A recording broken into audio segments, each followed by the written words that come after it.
nožem. Jo, ideálně bez ruky, začínáme sajdou. Raz, dva, tři, tady jsem nakontaktován s partnerkou, otevírám rotací celý svého těla, díky tomu zůstáváme v kontaktu. Když teď partnerku chci převést před sebe, tak když ji oddělím, já zůstávám stejně, partnerka tady může se tangově u mě otřít, zavíráme, úplně jednoduchý, můžeme do toho přidat takovou sraničku v podobě nějakého kývadílka dole.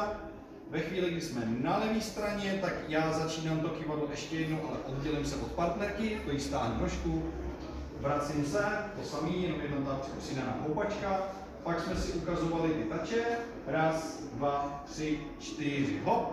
Já teď partnerku vedu diagonálně od sebe, já můžu stáhnout nožku a prohazujeme si tač mezi sebou. Ve chvíli, kdy partnerku povedu dopředu, tak ji vlastně zavřu místo toho posledního tače před. Poslední variantu, kterou jsme si ukazovali, raz, dva, kontakt, otvírám, přenesu váhu. Teď je tady důležité, abyste partnerky opravdu byly nakontaktovaní na ten předloktí, protože lídr se s vámi otočí a tím vás vlastně stahuje za sebe.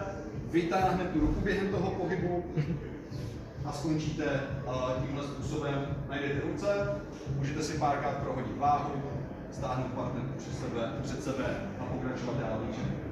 Všechno děkujeme.